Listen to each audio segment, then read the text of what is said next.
जय हिंद बच्चों, welcome back to our next video जहां पे आज हम डिस्कस करने वाले हैं क्लास 10 से एनालिटिकल केमिस्ट्री। आपके पास चैप्टर का नाम है, साथ में आपके पास अगर आप कंसाइज की बात करेंगे तो उसमें sodium hydroxide and ammonium hydroxide का भी नाम दिया गया है। उसके पीछे का सिंपल सा यही रीज़न है कि एनालिटिकल केमिस्ट्री तो पढ़ना है, बट ये दोनों कंपाउंड से रिलेटेड, एक सोडियम हाइड्रोक्साइड और एक अमोनियम हाइड्रोक्साइड से रिलेटेड। ठीक है, देखिए सबसे पहले तो नो डाउट हमें समझना पड़ेगा यार एनालिटिकल केमिस्ट्री नाम की ये जो चीज़ है वो है क्या।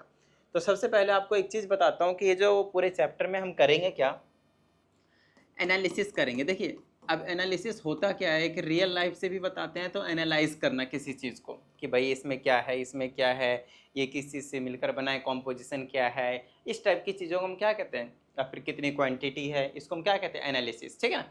तो एनालिसिस का मतलब समझ में आया। यहाँ पे भी हम क्या करेंगे, एनालिसिस करेंगे, लेकिन किसका, किसी एक कंपाउंड का, किसी एक सॉल्यूशन का कह लीजिए, किसी एक मिक्सचर का कह लीजिए, उसको हम एनालाइज करेंगे। तो एनालाइज करने के दो तरीके होते हैं, एक होता है क्वालिटेटिव, एक होता है क्वालिटेटिव एनालिसिस, और दूसरा होता है आपके पास क्वांटिटेटिव एनालिसिस। आई होप आपको ये जो चीज़ें हैं वो कहीं ना कहीं ये चीज़ें ना आप लोगों ने पहले भी सुना हुआ होगा। इतना तो पता है, क्वालिटी और क्वांटिटी ये दोनों चीज़ तो आपको मालूम ही था, है ना। देखिए क्वालिटी का मतलब क्या हो गया आपके पास कि उसकी क्वालिटी कैसी है, और क्वांटिटी मतलब उसका अमाउंट कितना है, नंबर कितना है।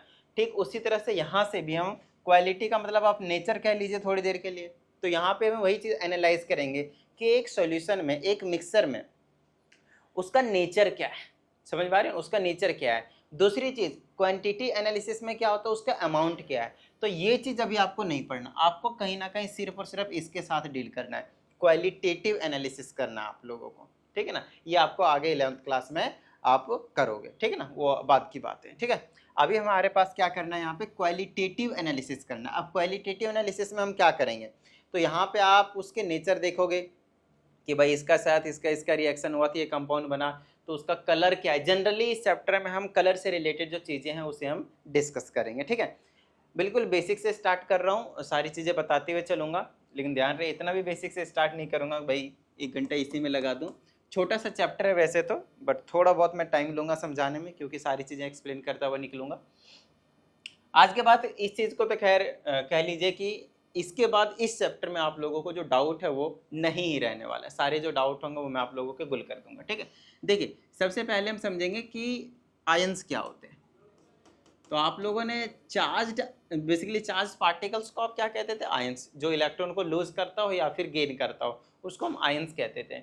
और ये जो आयंस होते हैं वो दो तरह के होते हैं, एक होते हैं कैटायंस, हाँ, और दूसरा आपको पता ही है, एक होता है एनायंस। जो कैटायंस होते हैं वो पॉजिटिव होते हैं और जो एनायंस होते हैं वो आपके पास नेगेटिव होते हैं। अब बात आती है सर यहाँ पे आप एनायंस की और कैटायंस की बात क्यों कर रहे हैं, बहुत ज़्यादा जरूरी है, इसी पे सारी चीज़ें यहाँ पे आपके पास टिकी हुई है। ठीक है, तो आयंस में हमने देख लिया एक कैटायंस हो गया और आपके पास एक एनायंस हो गया। कैटायन पॉजिटिव के होते हैं और एनायंस जो होते हैं वो आपके पास नेगेटिवली चार्ज पार्टिकल्स होते हैं। इतनी बात समझ में आ गई। ठीक है, चलिए अब आप लोगों ने इन चार्ज पार्टिकल के बेसिस पे how to make chemical formula, class 9 the language of chemistry पहला ही चैप्टर था, वहाँ पे आप लोगों ने सीखा था कि चार्ज पार्टिकल को लेते थे। लेट से कैल्शियम है, कैल्शियम के ऊपर +2 चार्ज होता है। क्लोरीन है, क्लोरीन के ऊपर -1 चार्ज होता है। जब आप क्रॉस करते हैं तो CaCl लिखते हैं, इसका 1 इस पे आता है, इसका 2 इस पे आता है, तो CaCl2 आपका एक कंपाउंड निकल कर आता है, सॉल्ट आता है जनरली, कैल्शियम क्लोराइड बन जाता है। इसी तरह से आपको सभी के सभी फॉर्मूले जो है वो बनाने आने चाहिए। अगर नहीं बनाने आते तो भाई यहाँ पे हो जाएगी दिक्कत, ध्यान रहे यहाँ पे हो जाएगी दिक्कत। तो क्लास 9 का नहीं आता है तो पूरा 1 घंटे का वीडियो अपलोड कर रखा है, बिल्कुल जीरो से स्टार्ट करके वहाँ पे सारी चीज़ें समझा रखा है मैंने। मान लेते हैं कि लेड के ऊपर +2 का चार्ज होता है, नाइट्रेट के ऊपर -1 का चार्ज होता है। जब आप क्रॉस करेंगे तो PbNO3 लिख लेंगे, इसका 1 इस पे, इसका 2 इस पे लिखने जाएंगे, तो इस तरह से लेड नाइट्रेट का आप फॉर्मूला बनाकर रख देंगे। आ रही बात समझ में। तो इस टाइप से आपके पास जो फॉर्मूले हैं वो बनाने जरूर आने चाहिए, यहाँ पे हमें खास ज़रूरत पड़ने वाली है। उसके बाद हमारे पास कुछ जो आयंस होते हैं, कुछ कैटायंस होते हैं और कुछ एनायंस होते हैं, उनके उनसे रिलेटेड हमें कलर्स के बारे में पढ़ना है, कलर के बारे में। अगर मैं आप लोगों को 10th क्लास के बेसिस पे, मैं 11th 12th की बात नहीं कर रहा हूँ, अगर मैं आप लोगों के लिए 10th क्लास के बेसिस पर बताऊं तो आपको सिर्फ और सिर्फ 3 कैटायन के कलर के नाम याद रखने, ध्यान सुनिएगा, 3 कैटायन के कलर के नाम याद रखने बस, और कुछ नहीं। और बहुत होते हैं, ज़्यादा ही होते हैं, वैसे तो कलर वाले कंपाउंड थोड़े आयंस में कम ही देखने को मिलेंगे, मैक्सिमम आपको कलरलेस देखने को मिलते हैं। जैसे कैटायन में जो आपको याद रखना है, यहाँ पे लिख लेता हूँ coloured ions, coloured ions, coloured ions. तो कलर्ड आयंस में कैटायन है और एनायन है। कैटायन में आता है सबसे पहले आपके पास कॉपर +2, जिसको हम क्यूपरिक आयंस के नाम से जानते हैं। किस नाम से जानते हैं हम? क्यूपरिक आयंस के नाम से जानते हैं, ठीक है। इस क्यूपरिक आयन में क्या देखने को मिलता है आपको? इस क्यूपरिक आयन में कौन सा कलर रहता है? इसका कलर रहता है, वो रहता है आपके पास ब्लू। कौन सा कलर रहता है इसका? ब्लू। पहला ये वाला याद कर लीजिए। दूसरा आपको आयरन के जो आपके पास आयंस होते हैं उनके कलर याद रखने हैं, जिसमें से 2 होते हैं, जिसमें से पहला होता है आपके पास Fe+2 और दूसरा होता है आपके पास Fe+3। Fe+2 को हम क्यूपरस कह रहा हूँ, फेरस के नाम से जानते हैं, फेरस के नाम से जानते हैं, और Fe+3 को हम फेरिक के नाम से जानते हैं। कॉपर का भी +1 होता है जिसको क्यूपरस कहा जाता है, यहाँ पे क्यूपरिक होता है, ठीक है ना, IC लग जाता है लास्ट में। तो आपने फेरस और फेरिक देख लिया, इनके भी कलर देख लीजिए। ये थोड़े से लाइट ग्रीन कलर के होते हैं, या फिर सिंपली आप ग्रीन लिख दें, कोई दिक्कत वाली बात नहीं है, ठीक है। ये थोड़े लाइट ग्रीन कलर के होते हैं। दूसरा Fe+3 की बात करते हैं तो ये फेरिक होते हैं, और ये जो चीज़ है वो येलो कलर लिख दीजिए, नहीं तो ये येलोइश ब्राउन कलर के होते हैं। कैसे होते हैं ये? येलोइश ब्राउन कलर के होते हैं, येलोइश ब्राउन कलर के होते हैं, ठीक है। क्या ये आपको 3 याद हो गए? ये 3 आपको याद हो गए? ये 3 जिंदगी है पूरे आपके क्लास 10th के लिए। और भी आयंस होते हैं, इसमें कोई डाउट वाली बात नहीं है। जैसे कि आपके पास निकल हो गया, है ना, चलिए यहाँ से हटाते हैं, 3 नंबर में ये वाला। जैसे आपके पास निकल हो गया, क्रोमियम हो गए, समझ आ रही है ना बात? 2 होते हैं, ये दोनों आपके पास ग्रीन कलर के देखने को मिलते हैं।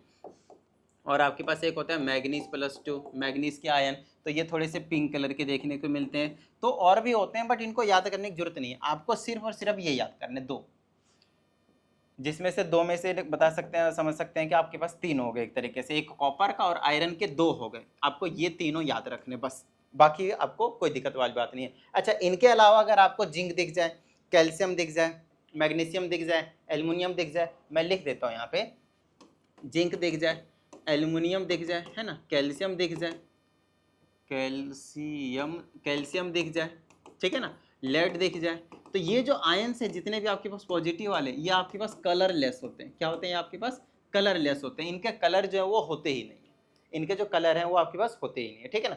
नेक्स्ट, अब हम बात करेंगे आयनाइंस के कौन ऐसे हैं, कौन कौन से ऐसे हैं जो आपके पास कलर्ड कंपाउंड होते हैं आपके पास। ज़्यादा याद रखना नहीं, इनसे रिलेटेड आपके पूरे बुक में कहीं पे क्वेश्चंस भी नहीं है, फिर भी मैं लिख देता हूँ, जिनको ज़्यादा क्यूरियोसिटी होता है जानने के लिए, वो जनरली यहाँ पे आपके पास बात करते हैं। तो उनमें से जो सबसे पहला वाला होता है, पहला वाला, उसे हम बोलते हैं पर मैग्नेट आयन, पर मैग्नेट आयन। और पर मैग्नेट आयन का फॉर्मूला था MnO4-। क्या होता है आपके पास? MnO4-। कई बुक में इसका पिंक लिखा हुआ रहता है, कई बुक में इसका पर्पल लिखा हुआ रहता है, तो आप पिंक या फिर पर्पल आप लिख लेंगे, ठीक है ना, पिंक या फिर पर्पल लिख लेंगे ऐसे करके। दूसरा होता है आपके पास क्रोमेट आयन, ठीक है ना, क्रोमेट आयन, और एक होता है डाइक्रोमेट आयन। ये 2 होते हैं आपके पास। एक होता है क्रोमेट आयन, CrO4 2- होता है इसमें, 2-, ठीक है, या फिर -2, एक ही बात होती है। तो ये जो होता है वो आपके पास येलो कलर का होता है। कैसा होता है? येलो कलर का होता है। एक और होता है आपके पास जिसको बोलते हैं डाइक्रोमेट, तो Cr2O7 का 2-, डाइक्रोमेट। और ये जो चीज़ होता है वो होती है आपके पास ऑरेंज कलर का। तो आई होप आपको ये तीनों भी समझ में आ गए, 3 कैटायन के और 3 एनायन के। इनको ना केवल नहीं ही यूज करेंगे, इनसे रिलेटेड हमें हमारे पास जो चीज़ें हैं वो अभी पढ़ने को देखने को नहीं मिलेगा, बट आप याद रखें तो गुड एंड वेल, अदरवाइज कोई टेंशन वाली बात नहीं है। आपको मैंने बता दिया ये 3 फटाफट, बिल्कुल जिंदगी है, इसके बिना इस चैप्टर में आगे हम नहीं बढ़ेंगे। ध्यान रहे, ये फटाफट दिमाग में सेट हो जाना चाहिए, बिल्कुल सेट हो जाना चाहिए, ठीक है ना। उसके बाद अच्छा, ये इनके अलावा जो प्लस वाले आएंगे उनको आप कलरलेस कंसिडरेशन में लेंगे, और इनके अलावा जो माइनस में आएंगे उनको भी आप क्या करेंगे? कलरलेस में कंसिडरेशन में लेंगे। जैसे कि यहाँ पे आपने देखा ये सारे पॉजिटिव वाले आपने कलरलेस कह दिया, उसके बाद कुछ नेगेटिव वाले भी तो होंगे ना भाई। तो जैसे कि आपके पास नाइट्रेट आयन हो गया, जैसे कि आपके पास सल्फेट आयन हो गया, जैसे कि आपके पास कार्बोनेट आयन हो गया, जैसे कि आपके पास बाइकार्बोनेट आयन्स हो गया, जैसे आपके पास सल्फाइड आयन्स हो गया, जैसे आपके पास ब्रोमाइड आयन हो गया, जैसे आपके पास एसीटेट आयन हो गया। तो चीज़ों को समझिए, ये जो चीज़ें हैं आपके पास वो सारे के सारे क्या है, all these compounds are negatively are colourless. तो कहीं ना कहीं आप इतना अपने जहन में बिठा सकते हैं कि यहाँ पे जो मैंने आप लोगों के लिए लिख दिया है, ये प्लस वाले और ये माइनस वाले, इतना ही समझ लीजिए कि कलरलेस होते हैं। बाकी सारे जितने भी पॉजिटिव और नेगेटिव आपको मिलते हैं उसे आप कलरलेस कह देंगे। अमोनियम प्लस, अमोनियम का जो आयन होता है वो भी आपके पास क्या होते हैं, अमोनियम आयन जो होते हैं वो भी क्या होते हैं आपके पास, कलरलेस होते हैं। तो यहाँ से आप चीज़ों को समझिए। अच्छा, यहाँ पे एक माइनस वाले में एक खास बात है, बिल्कुल एक खास बात बताने वाले, माइनस वाले में हाइड्रोक्साइड आयन, यही है जिंदगी भाई यहाँ पे। तो हाइड्रोक्साइड आयन, हाइड्रोक्साइड आयन को हम OH माइनस से जनरली रिप्रेजेंट करते हैं, ठीक है ना, OH माइनस। ये जो OH माइनस है ना, ये जनरली वाइट रहता है, कलरलेस रहता है नॉर्मल फॉर्म में, बट ये अलग अलग मेटल के साथ मिलकर उनका अलग अलग कलर बना देते हैं। जो कलरलेस रहता है उसका भी कुछ ना कुछ कलर आ जाता है, जनरली वाइट रहता है तो वाइट, कलरलेस रहता है जनरली वाइट की तरफ चला जाता है, और भी कुछ कुछ कलर निकाल कर देता है। तो इसका कलर नॉर्मली में प्रिडिक्ट करना नहीं रहता है मेटल के साथ, और यही रीजन है कि इसको हम यूज करते हैं किस लिए, प्रिडिक्शन करने के लिए, क्वालिटेटिव एनालिसिस करने के लिए कि इस वाले सॉल्यूशन में कौन सा मेटल आयन प्रेजेंट है, क्योंकि हम कलर से पता करते हैं कौन सा मेटल आयन प्रेजेंट है। एक छोटी सी चीज बताता हूँ, जैसे कि आप लोगों ने देखा जिंक है और यहाँ पे नाइट्रेट है, तो अगर मैं जिंक +2 और नाइट्रेट का कंपाउंड बनाऊंगा, कई बार बच्चों को पता नहीं होता कि कंपाउंड जो बनाएंगे वो कलर होगा, कलर्ड होगा या कलरलेस होगा। तो जिंक हो गया और ये हो गया आपके पास नाइट्रेट, तो क्या बना लेगा ZnO3 और ये वाला ट्वाइस इसका ये आ गया। ये जो जिंक नाइट्रेट बना है, दिस कंपाउंड इज कलरलेस। आप बोलेंगे सर ये कलरलेस क्यों बना दिया आपने, आपको कैसे पता चल गया इसका कलर, आपने इतना क्या रट्टा मार लिया? नहीं, देखो इधर, जिंक आपका कलरलेस है, नाइट्रेट आपका कलरलेस है, तो क्या इस कंपाउंड में कलर आएगा किसी की वजह से? नहीं, तो ये भी आपके पास क्या रहेगा, कलर रहेगा। आप जिंक का किसी भी नेगेटिव आयन के साथ यहाँ पे आप कंपाउंड बना लिए, zinc sulphate, zinc carbonate, zinc bicarbonate, zinc sulphide, zinc bromide, zinc acetate, ये सारे के सारे आपको देखने को मिलेंगे कलरलेस। पल्ले पड़ गया, ठीक है। दूसरा, एल्युमिनियम के साथ सबका कंपाउंड बना दिए, aluminium nitrate, aluminium sulphate, aluminium carbonate, aluminium bicarbonate, ये सारे के सारे आपको कलरलेस कंपाउंड देखने को मिलेंगे। कैल्शियम के साथ बना दीजिए, लेड के साथ बना दीजिए, अमोनियम के साथ बना दीजिए, सारे के सारे आपको कलरलेस कंपाउंड देखने को मिलेंगे। आपको खड़े खड़े 1 2 3 4 5 और इधर कितने, 2 4 6 7, 7 बचे 35 कंपाउंड, 35 कंपाउंड बता दिए मैंने आपको जो कलरलेस है, यहाँ पे खड़े खड़े देख लीजिए। आ रही है बात समझ में? लेकिन बहुत सारे ऐसे आयंस होते हैं जो कि कलर्ड होते हैं और उनकी वजह से ही आपके पास जो कलर है वो निकल कर आता है। मैं आपको समझाता हूँ। जैसे कि अभी मैंने आपको बताया कि ये जो चीज़ है वो कलर्ड होते हैं। यहाँ पे देखिए, जैसे कि कॉपर +2 है, कॉपर +2 ले लिया, जैसे कि मैंने कॉपर +2 लिया, ठीक है ना, इसको इधर कर लेता हूँ मैं।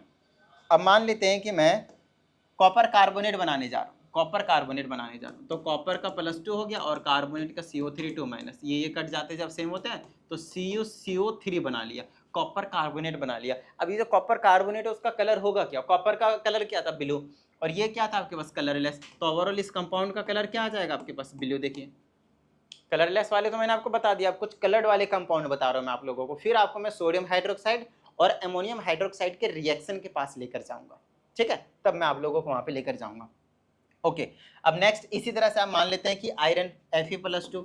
अब अच्छा, Fe+2 का अगर मैं रिएक्शन इनमें से किसी के साथ करा दूं, लेड से सल्फेट के साथ करा देता हूँ, ये कट गया, तो क्या बना लेगा, FeSO4, और इसका कलर क्या हो जाएगा भाई, लो भाई ग्रीन कलर का निकल कर आ जाएगा, क्योंकि ये आयन ग्रीन था और ये कलरलेस था। तो इस कंपाउंड में कलर किसकी वजह से आएगा, इसी की वजह से आएगा जो कि क्या था आपके पास, ग्रीन था। तो आपने अगर कुछ कलर्ड कंपाउंड नाम याद रखिए, कैटाइन वाले जो 3 थे, मैंने मेन आपको बता दिया 3, एक कॉपर का, एक और आयरन के दोनों, फेरस और फेरिक।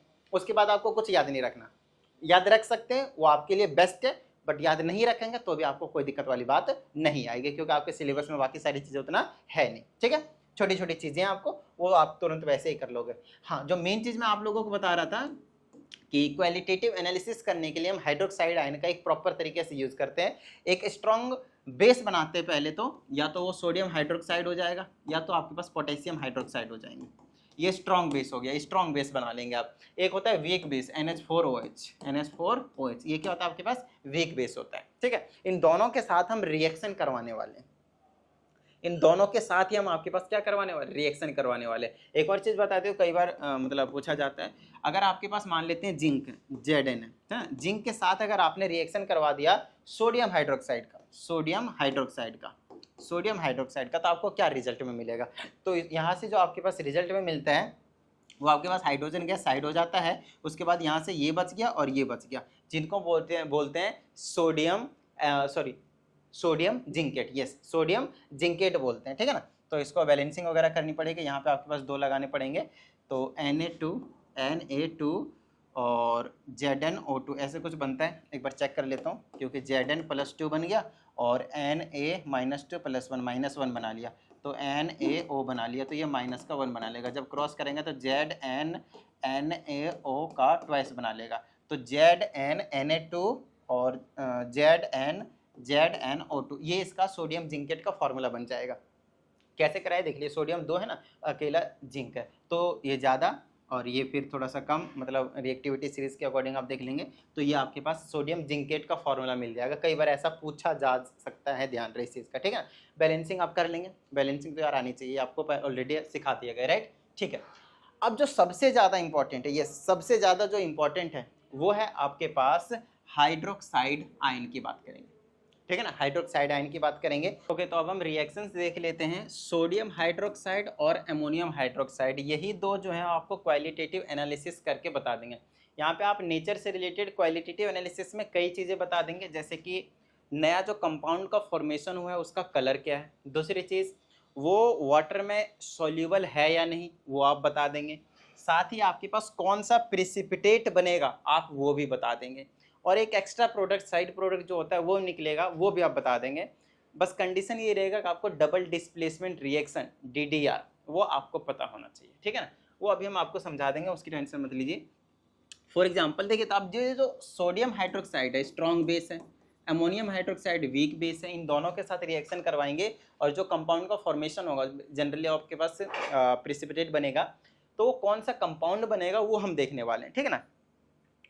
तो सबसे पहले इसमें कोई डाउट वाली बात नहीं है कि पहला वाला हमारा प्यारा सा आयन कॉपर के साथ देखेंगे, और दूसरे में हम किसके साथ देखेंगे, पहला आयरन का है ना, आयरन का +2 वाला आयन और आयरन का ही +3 वाला आयन, इनके साथ हम देखने वाले हैं, ठीक है। अब इनके साथ हम रिएक्शन करवाएंगे तो भाई होगा कैसे, किस तरीके से होगा, तो उसका रिएक्शन करवाने के लिए हम क्या करने वाले हैं, यहाँ पे इनके कुछ हम सॉल्यूशन लेने वाले हैं, ठीक है ना, इनके हम क्या करेंगे, कुछ ना कुछ सॉल्यूशन लेंगे, तो सॉल्यूशन लेंगे तो यहाँ पे हम क्या करवा देंगे, डबल डिस्प्लेसमेंट रिएक्शन करवा लेंगे। अब डबल डिस्प्लेसमेंट रिएक्शंस के लिए इसका कोई आपको कंपाउंड लेना पड़ेगा, आयोनिक फॉर्म नहीं लेना इसका, ठीक है ना, आयोनिक फॉर्म नहीं लेना, कोई कंपाउंड लेना है। तो जैसे कॉपर है तो कॉपर में सल्फेट ले सकता हूँ, तो कॉपर सल्फेट लिख लेता हूँ मैं यहाँ पे CuSO4, कॉपर सल्फेट। अच्छा, अगर मैं कॉपर सल्फेट का रिएक्शन NaOH के साथ करवाता हूँ, ठीक है, सोडियम हाइड्रोक्साइड के साथ करवाता हूँ, एक स्ट्रॉन्ग बेस है जो कि आपके पास अल्कली है, वाटर सोल्यूबल भी रहता है, तो उसके लिए हम क्या करवा सकते हैं, देखिए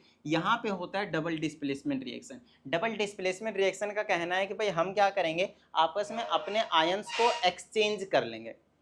तो अपने आयंस को एक्सचेंज कैसे करता है वो हम आपको समझा देते हैं। जैसे कि कॉपर के पास सल्फेट है और सोडियम के पास हाइड्रोक्साइड है, तो ये अपने आयंस को एक्सचेंज करेंगे, बोलेंगे बेटा आप यहाँ इसके साथ चले जाओ और आप बेटा इसके साथ चले जाओ यहाँ पे, बस आपस में, इसी को कहते हैं हम डबल डिस्प्लेसमेंट। दो जगह डिस्प्लेसमेंट हो रही है रिएक्शन में, किसका डिस्प्लेसमेंट हो रहा है, तो आयंस का हो रहा है, ठीक है।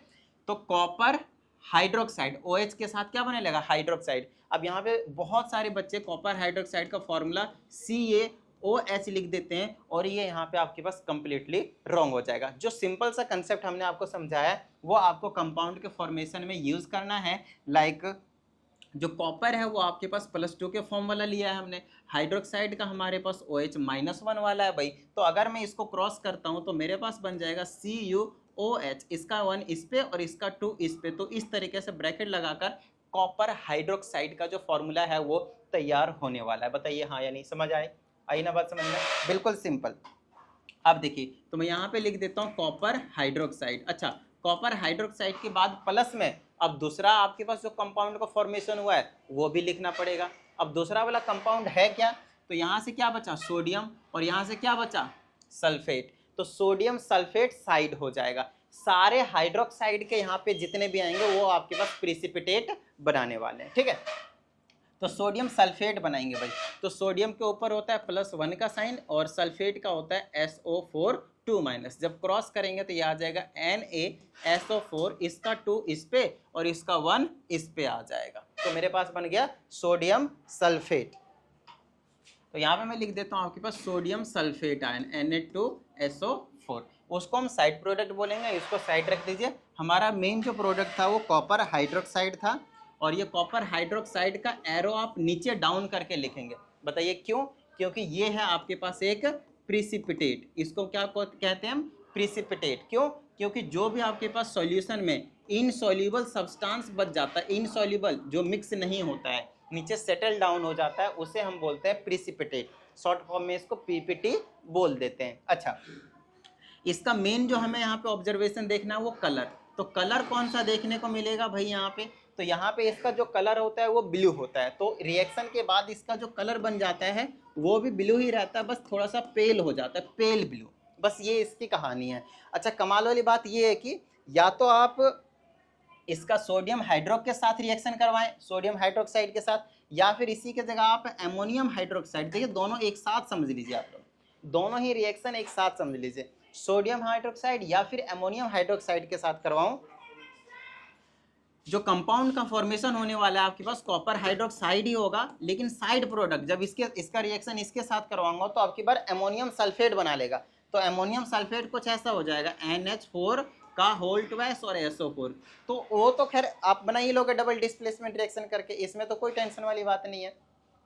लेकिन फिर से ये आपके पास प्रिसिपिटेट का काम करेगा, फिर से इसका कलर पेल ब्लू होने वाला है, फिर से ये एक इनसॉल्युबल सब्सटेंस होने वाला है, तो दोनों के साथ रिएक्शन एक साथ देख लीजिए, खत्म बात।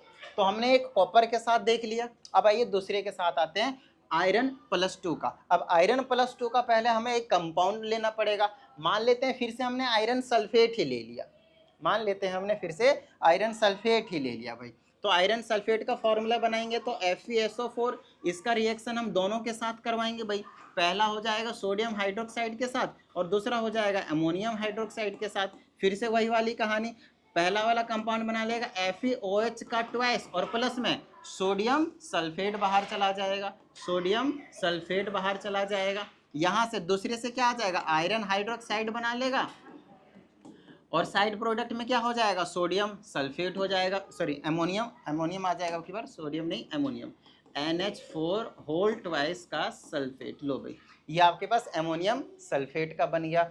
अब देखिए फिर से वही वाली कहानी, कुछ अलग नहीं है, जो वहाँ पे ऊपर करा वही यहाँ पे, हमने आपको इसका कलर +2 वाले का कलर बताया हुआ है कि थोड़ा सा ग्रीन कलर का होता है, लाइट ग्रीन कलर का होता है, लेकिन यहाँ पे ये जो कंपाउंड निकल कर आता है उसका कलर जो होता है कलर वो होता है आपके पास डर्टी ग्रीन, तो कहीं ना कहीं ये रिलेट करके आपको याद करने में मजा आ जाएगा, तो इसका कलर हो गया आपके पास डर्टी ग्रीन, और ये भी आपके पास कहीं ना कहीं थोड़ा सा इनसॉल्युबल जो है वो देखने को मिलता है, तो इसका भी वही होगा, यहाँ पे बिल्कुल सारी चीजें same, insoluble dirty green colour, side product गोली मारो, मेन प्रोडक्ट हाँ भाई काम की चीज, ये दोनों रिएक्शन हो गए भाई। अब तीसरे के साथ करना है मेरे को, यही 3 आपका मेन रिएक्शन है पूरे एनालिटिकल केमिस्ट्री में, यही 3 आयन के कंपाउंड के साथ रिएक्शन करवाना है, सोडियम हाइड्रोक्साइड के साथ भी और एमोनियम हाइड्रोक्साइड के साथ भी, और हमारा काम यहाँ से बन जाएगा। अब इसका कंपाउंड लेना पड़ेगा पहले भाई, आयोनिक फॉर्म में आपको रिएक्शन नहीं करवाना।